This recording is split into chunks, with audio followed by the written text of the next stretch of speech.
A room 10 by 8. This is lesson number 2. Summary.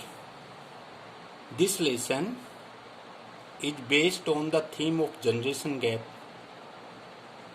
ये lesson generation gap के theme पर आधारित है, which is emerging as a serious problem, जो एक गंभीर समस्या उभरती आ रही है इन आवर मॉडर्न सोसाइटी, हमारे आधुनिक समाज में. Generation gap a serious problem. The story tells us, कहानी हमें बताती है, हाउ किस प्रकार से lack of proper understanding and mutual love and care. Proper understanding और म्यूचुअल लव और केयर के अभाव में किस प्रकार से कैन वाइडन दिस गैप, ये गैप किस प्रकार से और वाइड हो सकता है.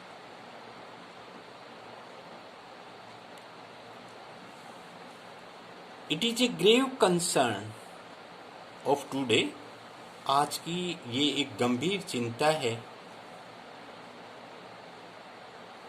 कि हाउ किस प्रकार से our parents and grandparents, हमारे पेरेंट्स और grandparents are being treated badly, उनके साथ किस प्रकार से बुरी तरीके से व्यवहार किया जा रहा है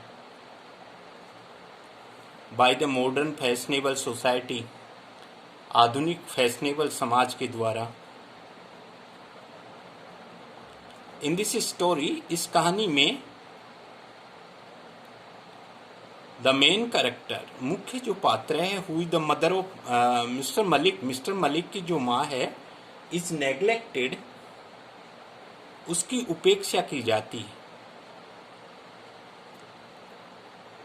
Mrs Malik does not like the presence of her mother in law. Mrs Malik does not like presence of her mother in law. Mrs Malik अपनी मदर इन लॉ की प्रेजेंस को घर में पसंद नहीं करती है. सो इसलिए शी डिसाइड्स, वो निश्चय करती है, to make a small separate room, एक छोटा सा सेपरेट कमरा बनवाने का निश्चय करती है फॉर हर, अपनी मदर इन लॉ के लिए, which would be used as a store room, जिसको एक स्टोर रूम के रूप में यूज किया जाएगा आफ्टर हर डेथ, उनकी मृत्यु के पश्चात. बट लेकिन Mr and Mrs Malik, Mr और Mrs Malik also cannot enjoy the pleasure of their new house. Mr और मिसेस मलिक वो भी अपने न्यू हाउस, नए घर की खुशी को एंजॉय नहीं कर पाते हैं. क्यों? क्योंकि it is acquired by the government, क्योंकि उनका घर बाय द गवर्नमेंट, सरकार के द्वारा अधिग्रहित कर लिया जाता है, एक्वायर कर लिया जाता है. And they have to live in a rented house, और उनको एक किराए के मकान में रहना पड़ता है. In spite of their own, अपने खुद के मकान होने के बावजूद भी. मीनवाइल, और इसी समय के दौरान, Mr Malik passes away, Mr Malik चल बसते हैं. And they have to marry their children, और उनको अपने बच्चों की शादी करनी पड़ती है इन ए रेंटेड हाउस, एक किराए के मकान में. एट लास्ट, आखिरकार, when the government releases the house, जब सरकार घर को रिलीज कर देती है, जब सरकार घर को छोड़ देती है, and Mrs Malik shifts in her new house, और मिसेस मलिक अपने नए घर में शिफ्ट होने के लिए जाती है. Then she feels her mistake, तब वो अपनी गलती महसूस करती है। बिकॉज क्योंकि she is given the same small room of 10/8, क्योंकि उसको भी वो ही 10/8 10/8 का वो ही रूम दिया जाता है by her daughter in law, अपनी डॉटर इन लॉ के द्वारा, अपनी पुत्र वधू के द्वारा। इन दिस वे, इस प्रकार से Mrs Malik realizes, Mrs Malik महसूस करती है द सोरो एंड ह्यूमिलिएशन, वो दुख और अपमान महसूस करती है which was developed by her, जो उसने खुद ने बनाया था for her mother in law, अपनी सास के लिए, अपनी सास के लिए जो दुख और अपमान उसने खुद डेवलप किया था, वही दुख और अपमान वो स्वयं महसूस करती है अपनी डॉटर इन लॉ के हाथों। Central idea of the lesson, इस लेसन का सेंट्रल आइडिया क्या है?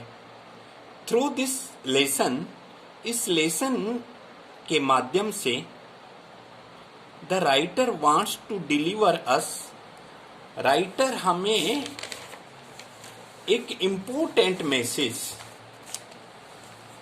ही wants to deliver us an important message, वो हमें एक इम्पोर्टेंट मैसेज देना चाहता है। मैसेज कौन सा?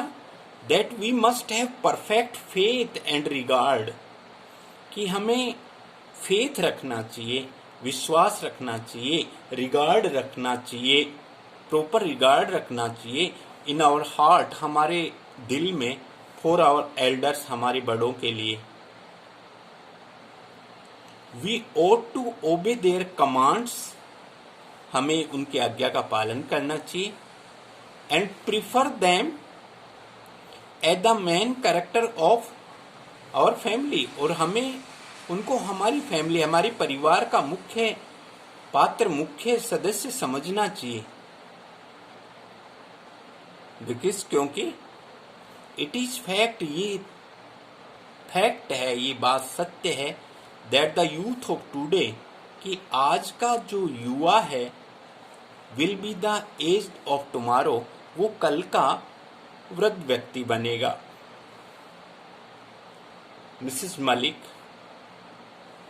As a person and a mother in law, as a person, एक व्यक्ति के रूप में, और एक मदर इन लॉ के रूप में मिसेस मलिक का character sketch. As a person, एक व्यक्ति के रूप में Mrs Malik is a hard working, Mrs Malik एक hard working, intelligent, mature and greedy lady, और लालची महिला हैं।